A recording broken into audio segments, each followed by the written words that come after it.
All right, let me talk to you real quick about Rexius Nutrition in Ralston. Rexius carries an awesome line of pre-workout from brands like Alpha Lion, Bucked Up, 5150, Insane Labs, and several other brands. They also have a great selection of protein powder, including my personal favorite, the All Max Hexapro cookies and cream flavored. Can't go wrong with that. They also carry the very popular brand Axe & Sledge protein powders, branched chain amino acids, which are crucial to stay hydrated, and pre-workout. They also carry locally owned brands like VHI Fit, carry their protein powders in several different flavors. They also have pre-workout, branched chain amino acids, vegan protein powder as well. And if you have a sweet tooth like me, you gotta try this Omaha protein popcorn.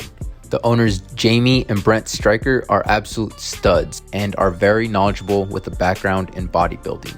Jamie even reached pro status as an IFBB pro women's physique competitor. Stop by Rexius Nutrition in Ralston on the corner of 84th and Q and receive 10% off when you tell them you're there on an official visit. Welcome back, ladies and gentlemen. My name is Oscar Galindo. I'm here with another episode of the official visit. Today I want to do something a little different on this episode. With the season winding down, a lot of teams, there's still teams in the playoffs, but a lot of teams haven't already, checked their pads in, and seasons come to a close. We're going to start to see, some seniors make, late pushes for recruitment, and juniors are going into a very important off season for them, and just the young guys trying to get their names out there. With all that, I wanted to do a quick little recruiting tips, I guess if you want to call it that. Just small things that I've kind of picked up on in my few years of doing this. Some things that I feel like that I've seen that have worked for other recruits in their recruitment, and just small things that you could implement in yours to hopefully help you kind of just boost your stock a little bit. For that, I'll be sharing tips for your Hudl, for your Twitter, being in communication with coaches. Stuff like that. So, without further ado, I'm going to jump right in here. We'll go, talk about your Hudl, talk about your game tape. First thing you want to do is you want to make sure you have that updated. Have your name on there spelled correctly. If you can try to get your size, your weight on there, your grade, what year you graduate. You want to make sure you're, posting clips if you can every week, but ideally at least every 3 weeks. It is a 9-week season, so 3 weeks, 3 tapes, and then an end of season tape. That's kind of what I've seen a lot of people do, and I feel like that gives you enough tape to, how should I say, 3 weeks is enough to like put together a nice little tape. Definitely nothing wrong with doing it every week. It gives you something to post every week and stay recent in the minds of coaches and stuff like that. But I know time, not just football, but school and recruiting and traveling, all that kind of stuff. It can be kind of tough to do it every week. So, but definitely trying to do it every 3 weeks, trying to stay in that in that frame, I guess, of every 3 weeks. Try to put out a tape or a mid-season tape, and then an end-of-season tape, stuff like that. I think that's the first crucial part. You want coaches to be able to see your game and see how you play and all that kind of stuff. So that's the main thing. And then talking a little bit more about the tape. Oh, and then another thing you want to do is with keeping your update or your profile updated, have your Twitter link to it as well. So in that way, if they go on there like your tape, they know where to find you on Twitter. They don't have to search you, nothing like that. Just click on that, go straight to your Twitter, and hopefully get some DMs and all that kind of stuff. So, keeping your page updated. Some tips for your game tapes. You definitely want to put your best plays first. You want to make sure you catch that coach's eye. You don't want to go 7 plays of you if you're like a receiver just blocking 7 plays, and then that 8th play is your 60-yard touchdown reception. No, you want to put that first. Then you want to put your smaller receptions or other catches, and then at the end maybe throw in some of those effort plays, the blocks, all that kind of stuff. So making sure you put those top plays first, those explosive plays, If you got a big hit, if you made a nice throw, say you broke off a long run, whatever it may be, put those first. Make sure you're catching coach's eyes right off the bat and making sure they stick. And with that, keeping it short. I watch a lot of tape and I see a ton, a massive amount. And this is my open plea to you guys to please cut down your game or your clips, because what I'm seeing is it'll be like a defensive player or a defensive highlight, and they're starting every clip from when the offense is still in the huddle. We don't need to see all that, And then it'll be 15 seconds of that, and then or 3 seconds, 5 seconds of the offense in the huddle. Then they break off and get in their stance, and then it's like 8 seconds of the player adjusting their stance, and then the play. Like, you gotta think, like, coaches get several game clip or game tapes in their DMs and stuff like that every week. So sitting there and you're a minute into a player's tape, and you've really only seen 3 plays because it's just a bunch of waiting around.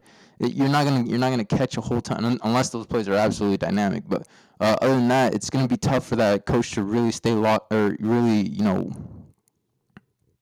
I guess just it's gonna feel more like you're just sitting there waiting for something to happen. Like, keep them short. If you're like in motion or something, add that in there just so you can just so you can see what you're doing, part of the play. But yeah, maybe do a second or two before the play starts.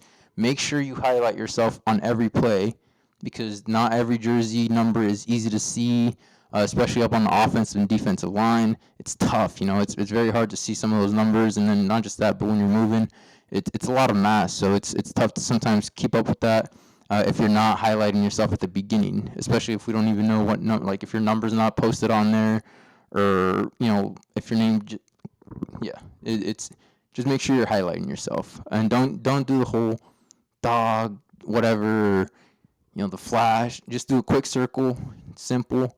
That's all you need to do.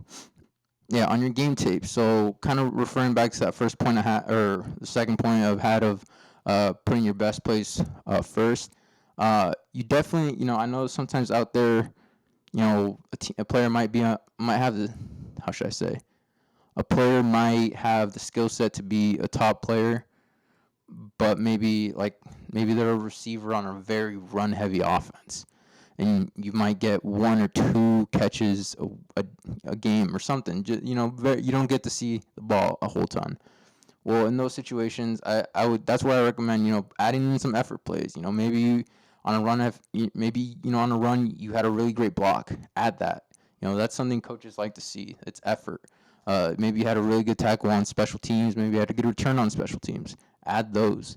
That's all stuff that it's all football. It's all stuff that coaches will appreciate that effort. They'll see that. They'll be like, okay, well, he's a player that's not going to take a play off. He's a receiver, but he's blocking on every other play on every play that's not a run or that's not a pass. So, yeah, definitely adding those in, sprinkling those in, just to show that you have those abilities as well. But yeah, and those could be like, if you're a receiver, say you're blocking, you're blocking for the run game, or maybe you as a cornerback you had a really good rep against a top receiver and they didn't even look your way. Just because you didn't make a PBU or break it up or pick it off doesn't mean it's not a good player. It's not worth seeing. It's just definitely throw those in there. Next up, I want to talk about Twitter. That's the biggest thing that's really been helping college or high school athletes get their names out. Get exposure, stuff like that. That's where we operate a lot of our stuff out of Twitter. So making sure you have your Twitter account looking sharp and easily accessible and readable is very important. Keeping your DMs open, that's something that with all the verified accounts and all that kind of stuff is kind of some of the settings on that has changed. So making sure you have settings available to receive DMs from everybody. But with that, making sure you have the how should I say, making sure you're able to distinguish what's a real coach and what's a fake coach, because there's a lot of fake coaches or fake Twitter accounts that they, for some reason, they find enjoyment out of like sending fake game invites to kids, and I don't understand why, but it happens. So being able to determine what's real and what's fake, when you are getting DMs. So that's just quick little side note, but um, yeah, Prep Red Zone, they posted a graphic here that I really like. I think it's a perfect example of what your Twitter should look like, and I'll share it here while I'm talking about it. So first of all, we have so it's Twitter recruiting template. So make sure you're able to receive direct messages like we just talked about. Use a profile or professional Twitter handle, easy to remember, easy to find. Include your name. So yeah, definitely you want to have your full name on there. Uh, because it's the easiest way to find you. If a coach really likes your game and but they're trying to find you on Twitter to send you a DM, and your name is John Johnson, and your Twitter doesn't say any of that. It just says John, and your @ is the real one, J or something like that. It's gonna be hard to find you, and it's gonna be tough. If they do find you, to even really determine if that's really you, unless it's clearly obvious with like pictures or your Hudl tapes or whatever. But it's tough. It's tough to do that. So making sure you have your name out on there spelled correctly. If you want to have a cool or Twitter handle, I don't know, save that for Instagram. I would say keep that for Instagram, Twitter. If you're gonna use it for recruiting purposes, keep it business. Try to keep it like that. I know sometimes you have to mess around with it because of the handles that are taken and whatnot. But yeah, try and keeping it as close to your name as possible. Use your real current location. So don't put on I don't even know, like just put where you're from. If you're from Omaha, put Omaha. If you're from Kearney, put Kearney. Whatever it may be, you don't need to put like 308 or 402. Like, what does that mean? Like, there's so much to cut, so much land in those in both those. Like, it's hard. Yep. Put your most recent Hudl link, highlight link. I would say link your Hudl profile, because there's a lot of times where I click on a player's Hudl link that's like linked to their Twitter, and it'll be like, say they're a senior, it'll be like their sophomore or end of season tape. So not every time, but a lot of times it's like a tape from the year before, because that it's like so small in there that I feel like it's easy to forget, or easy to kind of just like, I don't know, overlook that. But yeah, I would say link your Hudl profile, and then from there, if you have all your stuff updated, you should just be able to go, with top clip being your main highlight tape. It says on here, use a camp or showcase headshot, helps recognize you at other events. Yeah, definitely. If you have another picture that that's not necessarily something that is like you have to do, but is it easy? It does make it easier, I guess, to a certain extent. When we see you at a camp or at a game day or something like that, it does make it easier to determine who you are. But that's not one that I'm like necessarily like picky on. There's a lot of great photographers out there, take some really cool shots. So, why not take advantage of those? But if you don't, I would say a headshot is better than like a super grainy like pic from like your, a year ago. Like, if you have one available, yeah, definitely use that. If you don't have a football picture that you necessarily, like, I guess, as your profile pic, definitely just, use a headshot. Just make it easier for yourself and for coaches. Um, but not a big one, but still one that could help. Your bio is huge. That's where coaches are gonna see everything. That's where people looking for you are gonna find everything. Things you should have. Definitely your class. 2024. Your position, quarterback, high school. But make sure you spell it out. I do agree with that one. There's a ton of LHS, SHS, CHS, a ton of them. So, Columbus High School, Lincoln High, like, it just makes it easier to know where you're at, or know where you're from. Your size, that, if you're, that's a good thing for coaches. Be able to see your size on there. Your phone number. If you definitely put your phone number. That one's kind of tricky now with just how many scams there are. Just like I said, same thing as with the DMs. Just making sure you can determine what's real and what's fake. If you have questions, definitely just if something comes across as questionable, just better off not even answering and just reaching out to them on like say I guess an example, if you get like you put your Twitter or your phone number on your Twitter, you get like a weird text that looks a little fishy. They say they're from a coach, but it looks a little suspicious. I would say maybe just reach out to them by email or on Twitter. Yeah, that way they could be like, oh yeah, that was me, or they'll be like, oh no, that was not me. I don't know who that is, and you avoid it just in general. So, yeah, just making sure again you're making sure paying attention to what's legit and what's not.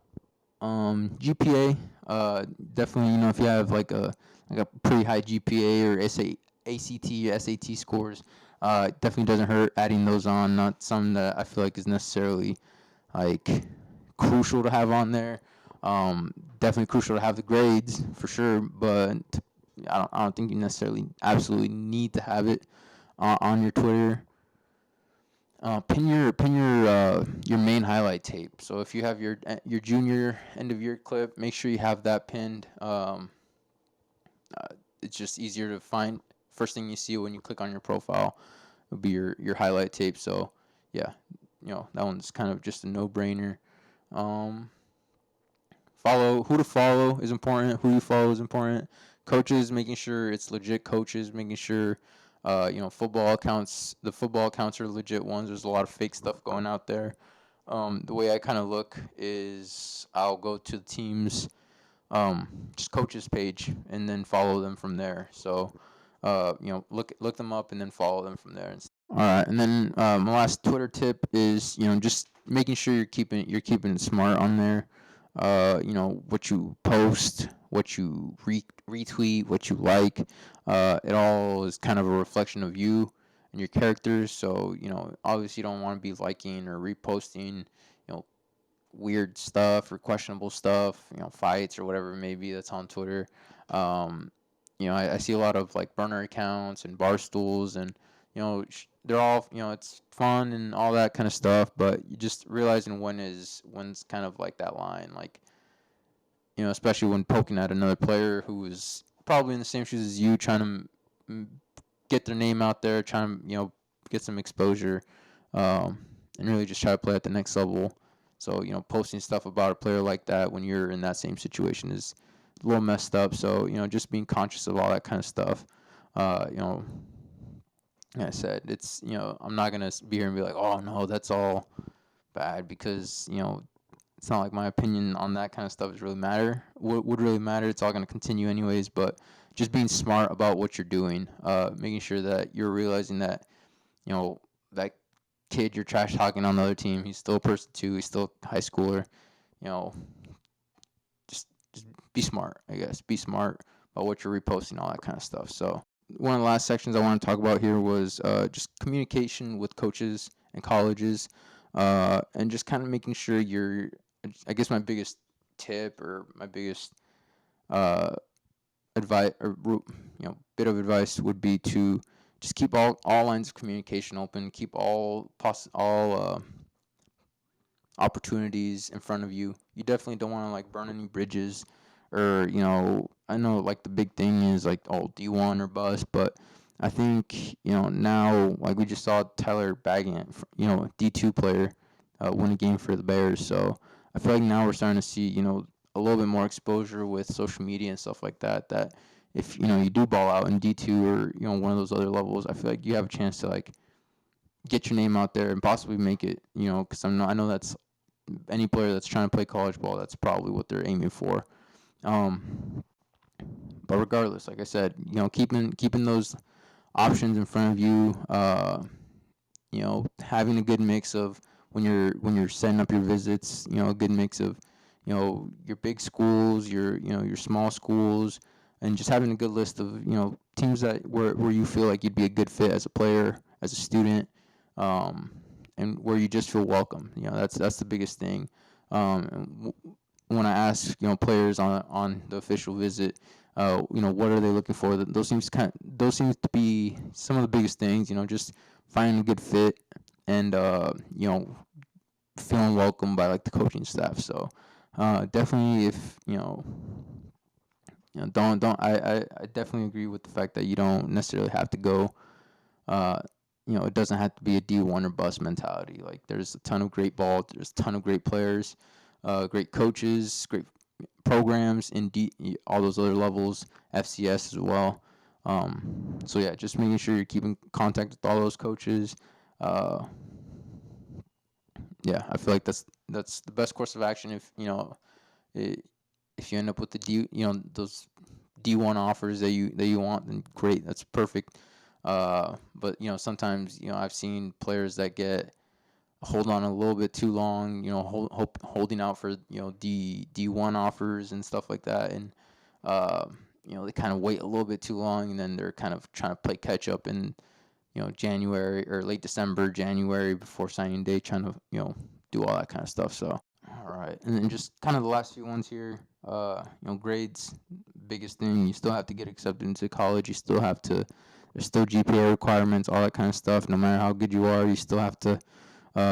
Colleges are still going to look at making sure you're eligible, and can stay eligible when you're there. So definitely keeping your grades up, keeping in those books, making sure you're crossing your T's and dotting your I's when it comes to the academic side of being a student athlete.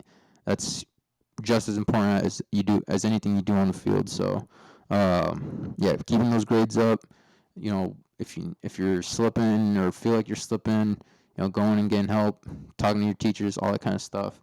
And that kind of that leads into my last tip, and that's just ask questions, man. If you are confused about something, you don't know what's going on, or you're you have a question about the process, there's tons of people out there that could help you. Your coaches, your college coaches, making sure you communicate with them that you have uh, you know that ambition to play at the next level. That's huge. Making sure that they're aware that you want to play at the next level, so then they can help you in whatever way they can, or answer any questions that they may have. A ton of coach staffs out here. They have players that have played at the next level, and even higher than that. So take advantage of those resources. No coach or no whoever is gonna talk down on you because you ask questions about how to make it. No one should, at least. If they do, then that's a different issue. But yeah, make sure you take advantage of those resources. Your counselors, if you have anything regarding academics and eligibility and all that kind of stuff, definitely ask your counselors. Uh, they're more than willing to help you. That's why they're there to counsel you into some good decisions, I guess. I don't know. Yeah, talking to your counselors, talking to your parents, letting them know, like, if you're having I guess doubts or whatever it may be, letting them know that those are there, seeing how they could help you, seeing it's your parents, like they should be able to help you in one form or another. And then definitely my DMs are always open as well. So if there's something I could help you with, or if you have a question for me, even if I don't know the answer, I could definitely go look for it, and we can hash it out together. So yeah, definitely tons of resources, and that's the biggest thing I say is, if you have any questions, man, just ask. There, coaches, teachers, counselors, parents. But yeah, those are kind of just some recruiting tips. I might do this again some other time if I think of any more that I feel like I missed out on. But yeah, let me know in the comments if you like this, if this was helpful for you. I know it's kind of just a little bit of rambling. I don't really have a script or anything. I just have some notes. So I know I definitely probably missed some points that I wanted to talk about. But yeah, like I said, DMs are always open if you have any questions for me. If I could help you in any form, or definitely reach out. Don't hesitate to do that. And also shout out to our sponsors, Rexius Nutrition in Ralston. They're awesome. Definitely go check them out. They have a wide line of protein, BCAAs, pre-workout, all kinds of supplements you may need, for those players, especially, right now they're, juniors or the underclassmen that, want to get a little bit, jump start on next season, maybe make some gains in the weight room. That might be one way to go about it. If you mention the official visit, you do get 10% off your purchase. So even if you go by, I'm not exactly sure which energy drinks specifically they have, but say if you buy energy drink from the gas station, why not just stop by, get it a little bit cheaper price, and yeah, maybe you'll find something, maybe you'll learn something. They have good knowledgeable staff, so yeah, check them out. Rexius Nutrition in Ralston, 84th and Q. A little bit tucked away there, but yeah, definitely great place to go and get your supplements. So shout out to them. Another one here. See, this is why I'm glad.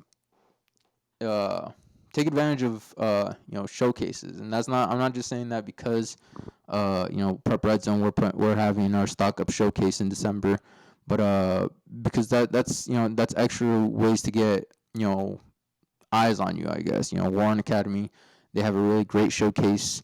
Last year they had the unsigned senior or uncommitted seniors, and then the top prospect showcase. I don't know if they're gonna be doing it. I'm sure they might. I don't know. I don't want to say yes or no, but that's a great one to go to. Definitely talking with Coach Warren. Tons of connections. Tons of great coaches go there. Tons of eyes. So that one, obviously our Prep Red Zone one. That's one where you'll be competing in front of college coaches. But yeah, definitely, our Prep Red Zone showcase is another good one. Speaking I don't know. I'll be all right. I'm biased, but I think we're one of the better showcases out there, especially in the winter where you can you're competing in front of college coaches. In previous years, we've had young guys that go there, and then in the upcoming years they end up being high level recruits. So you do compete against great competition. Like I said, college coaches are there instructing you and kind of just watching you, evaluating you.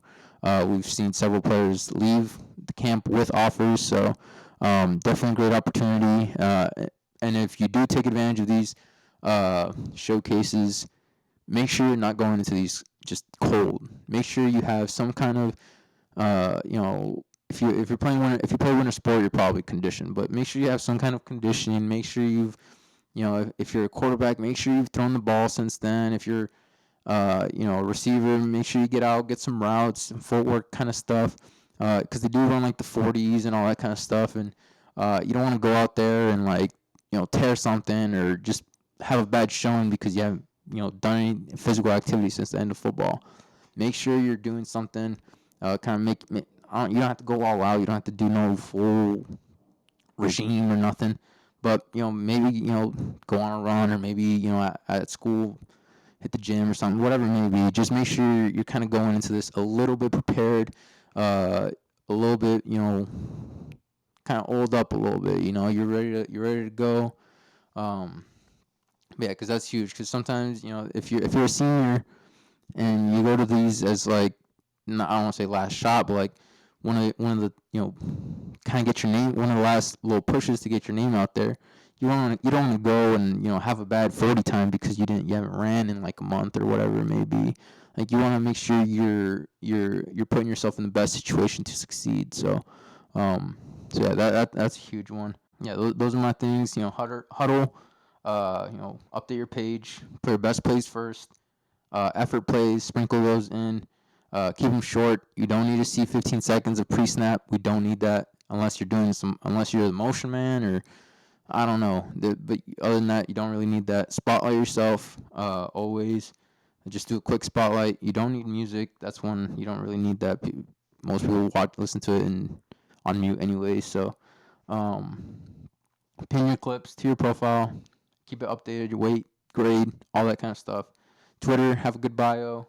Your school, size, weight, position, your phone number, your email, or keep your DMs open. If your coach is okay with it, get his number. You can add his number on there as well in case coaches want to talk to him directly. Keep it clean, making sure you're not posting anything that coaches might look at and be like, all right, this guy's a little questionable here. his character or whatever it may be. Just kind of save that. If you want to join Twitter to like look at that kind of like whether it be like I don't even know whatever kind of stuff. Just make a separate account. Don't tie it with your name, and just use it like that. But use your football Twitter for football and try to keep it that way at least for the time being until you graduate and sign. Then I guess it's whatever. But yeah, just making sure you're keeping it clean, you're keeping it smart, being smart about what you post, who making sure you're not talking bad about players and coaches or whatever it may be. Yeah, just being smart. Keep your DMs open, making sure you're going and checking now, especially with all the verification changes. Uh, Coach communication, definitely shoot for as many coaches as and opportunities as possible, but making sure um, you're keeping several options on the table. You don't want to just put all your bins in the D1 bag, and some the opportunity may not come, and then you're kind of just scrambling there at the end. So making sure you're talking to a good mix of coaches, making sure you're looking at several schools that fit you as a person, that fit you as a player, and yeah, just staying in constant communication with coaches, letting them know what's going on. Getting on campus uh, for game day visits, all that kind of stuff. In the summer, uh, you know, if you were looking at just off the top of my head, like Peru State, making sure you get down to their camp, get in front of their coaches. Um, yeah, and grades, definitely 100%. Gotta keep those up. Gotta make sure those are all good. Colleges, admissions. Everybody's got to go through the admissions. So just because you're really good at football, it may not be enough at some schools. I know some are still gonna push you, but most schools are still gonna require you to be under that requirement or the eligibility requirement. So, and then the last one, like I said, ask questions. You have a ton of resources at your disposal. The internet, I forgot to say that one. Just the internet in general has a ton of, um, you know, perspectives from different people. People that play, people that or come from the recruiting side, people that come from the playing, being a recruit side, all that kind of stuff. So your coaches, counselors, parents, and like I said, I'm always here. I'm always in your guys' corner in case you guys need me. So yeah, those are my recruiting tips. Again, like I said, let me know in the comments if you enjoyed this kind of content. I'll try to do some more stuff like this. Let me know if they were helpful for you. Try to implement them into your recruiting process. I will say it's not a one size fits all. So not everything's gonna work for everybody. Some people do things different and it works for them. That's perfectly fine. It's just these are some of the things that I've seen that really kind of helped kids kind of get the most out of the recruitment process. So, but yeah, thanks again. Enjoy it and yeah, comment, subscribe, like, 5 stars, all that kind of stuff. Thank you.